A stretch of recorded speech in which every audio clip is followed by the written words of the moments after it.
à tous, j'espère que vous allez bien. Alors aujourd'hui j'avais envie de vous parler de la communication non violente. En cette période de confinement, les choses sont parfois un peu plus compliquées. À l'espace santé famille, nous avons beaucoup d'appels concernant des faits de violence intrafamiliale et parfois on se rend compte que la communication peut tout à fait jouer un rôle important justement dans le dénouement de situations plus complexes et dans le dénouement de conflits qu'on peut rencontrer au quotidien dans sa famille. D'abord, il faut que vous sachiez que la communication, c'est une action de communiquer et d'informer une autre personne. Il y a 3 aspects à la communication. Le premier, c'est l'expression. Donc celui qui utilise la communication, il a une intention, d'accord, une émotion, un état de conscience qu'il a envie de transmettre. Ensuite, il y a la représentation. Donc d'abord, on se représente les événements, on se représente l'information qu'on a envie de transmettre et puis on l'envoie à son interlocuteur. Il y a l'action sur les autres, donc ça fait partie aussi d'un des aspects de la communication. On a envie que ce qu'on communique ait un impact sur l'autre. Alors parfois on le fait sous forme d'ordre, parfois sous forme d'interdiction, on veut influencer l'autre. C'est pas toujours la bonne manière et on va le voir. L'idée de communication non violente a été développée par Marshall Rosenberg. On communique de manière à ce que l'autre ait envie d'agir de manière bienveillante vis-à-vis de nous également. Alors l'expression non violente, elle vient de Gandhi, qui signifie le fait de communiquer avec les autres mais sans lui nuire. Pourquoi est-ce qu'on va parler de CNV? Pourquoi c'est important la CNV? Eh bien la CNV, elle permet le développement du dialogue et de la coopération. Elle augmente aussi la probabilité de pouvoir développer des relations saines et satisfaisantes, d'accord? Elle permet aussi d'avoir des clés de réflexion pour comprendre ce qui favorise et ce qui freine la relation. Elle nous permet aussi de développer avec l'autre un espace bienveillant, elle nous permet d'apprendre à nous connaître, d'accord? Et de nous rendre plus présents aussi dans la communication. Elle nous permet aussi de nous exprimer avec clarté et authenticité. Elle nous permet également de prendre soin de nos besoins, mais aussi de ceux des autres. Et ensuite, nous verrons qu'il y a 3 attitudes qu'elle met en place. C'est l'auto-empathie, l'expression et l'écoute. D'après Marshall Rosenberg, en fait, nous devons nous libérer de notre héritage culturel. Pour lui, nous sommes habitués à juger. L'idée, c'est de prendre pleinement conscience de soi, de ce que l'on ressent, de nos besoins et de ceux des autres. Et en arrivant à faire cela, eh bien nous arriverons à communiquer de manière beaucoup plus saine et bienveillante. Alors, comment on fait alors pour remplacer un jugement? Parce que ça, c'est du coup pas très évident. L'idée, c'est d'avoir une réaction objective, afin d'éviter une réaction agressive ou pas désirée de la personne avec qui vous communiquez. Alors, on dit toujours le fameux « tu qui tue ». Donc, on a tendance à utiliser ce « tu » toujours pour pointer du doigt les choses que nous n'aimons pas chez l'autre. Alors qu'en réalité, afin d'éviter tout jugement sur l'autre, il ne faut parler que de ce que l'on ressent. Et c'est vraiment important. Donc l'importance d'introduire le jeu dans la conversation. Parce qu'en réalité, quand vous parlez de ce que vous ressentez, la personne qui est en face de vous, elle ne peut pas contester ce que vous êtes en train de dire. Puisque vous parlez de ce que vous ressentez, eh bien la personne en face ne peut que dire « Ah ok ». Donc l'effort consiste alors à décrire la situation en commençant ces phrases par « je ». C'est très important. Pour être dans l'authenticité et l'ouverture.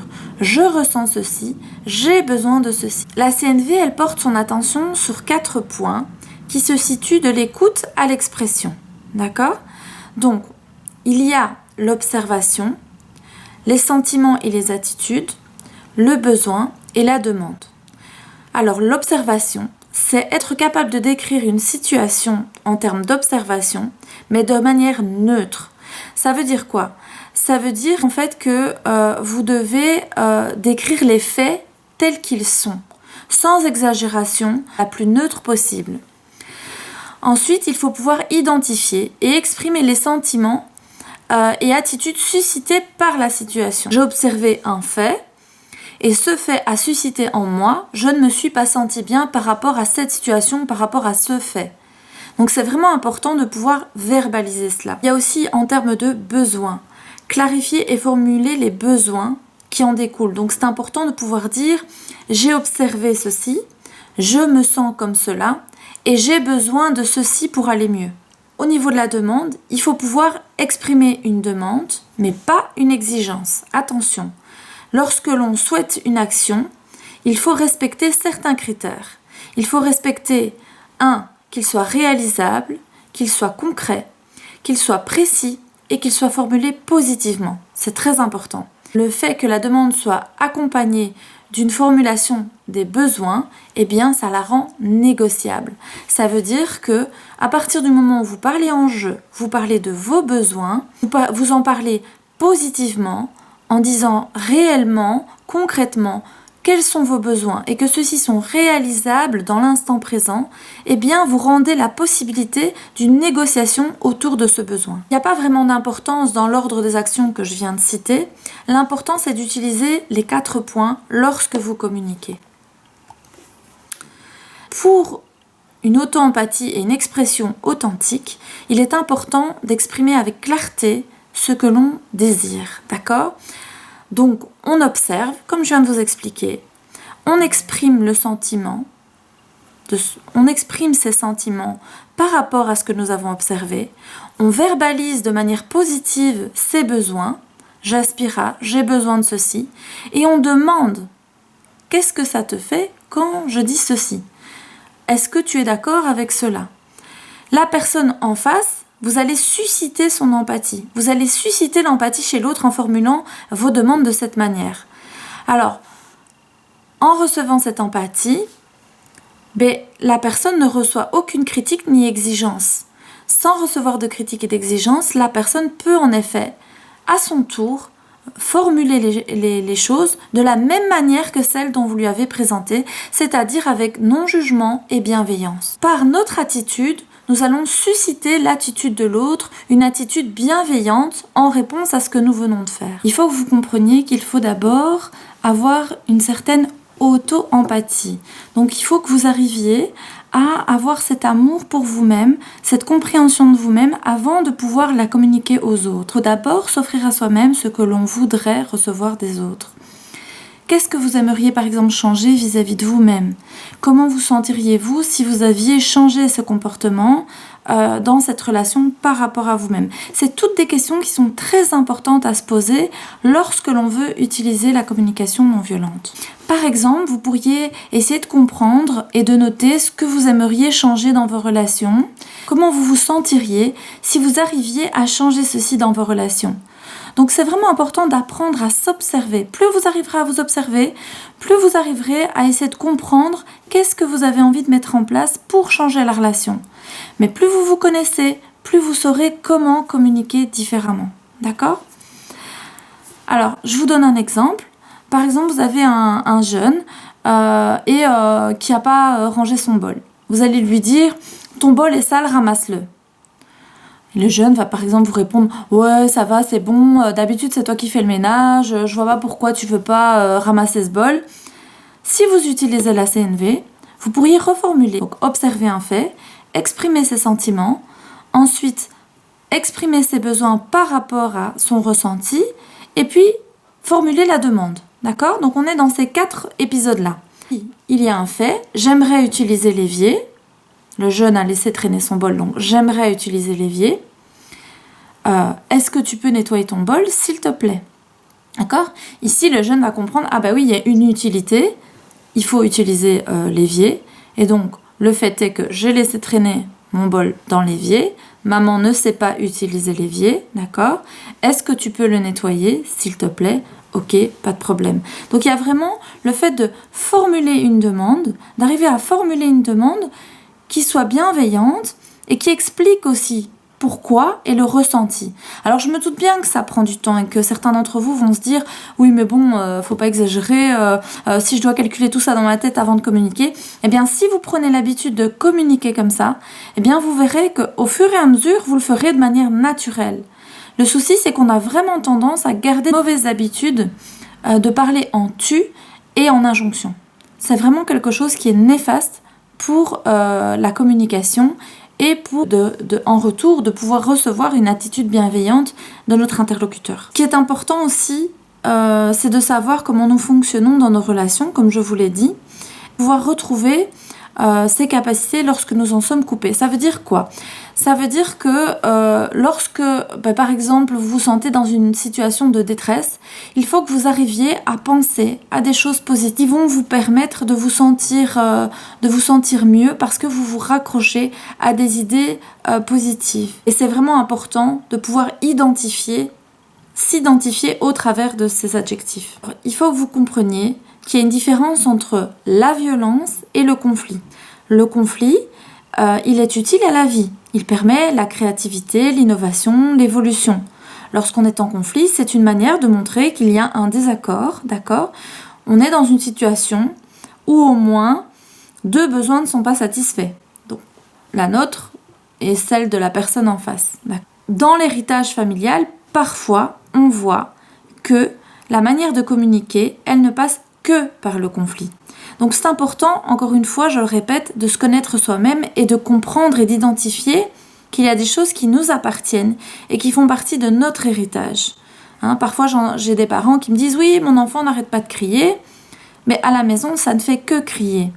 Et quand on va creuser un peu dans l'histoire de madame, dans l'histoire de monsieur, on remarque qu'il y a des petites similitudes, c'est-à-dire qu'on ne communiquait que par le conflit.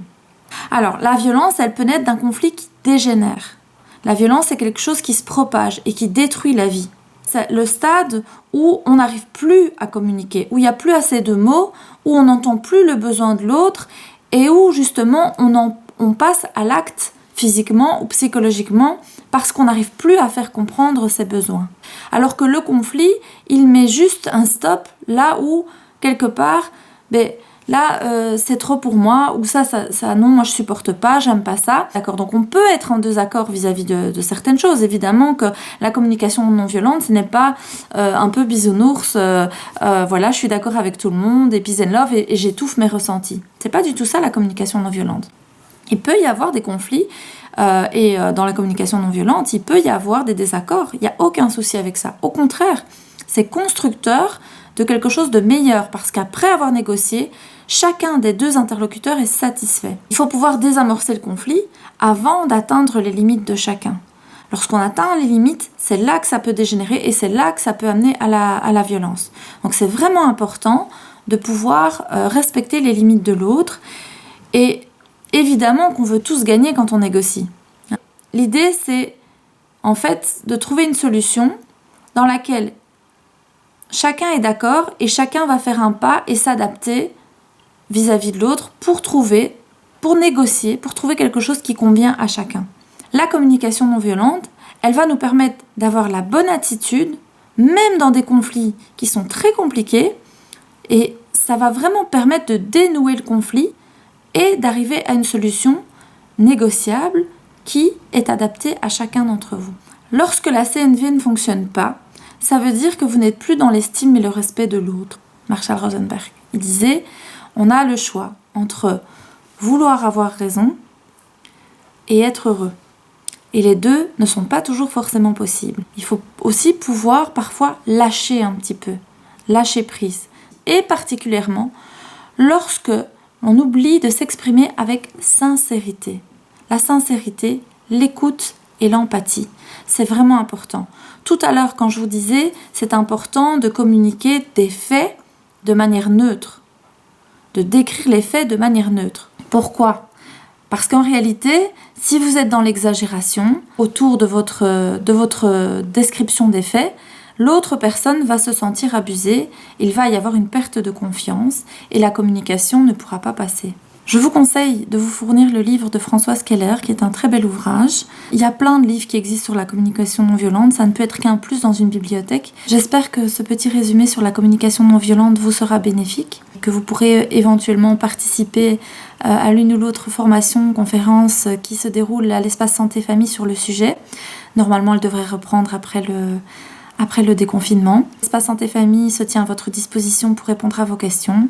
Nous avons une permanence aussi gratuite jusque fin mai au 02 427 19 99 pour vous permettre justement, lorsque vous êtes débordé, lorsque ça devient trop compliqué, de pouvoir faire appel à des psychologues. Je pense qu'il ne faut pas attendre d'atteindre les limites de chacun et d'attendre d'avoir des passages à l'acte violent. Il est important de se préserver, de bien, comme je l'ai dit tout à l'heure, faire attention à ses besoins, ses ressentis, de bien connaître ses propres limites afin de pouvoir évoluer dans un environnement bienveillant avec sa famille et les gens qu'on aime.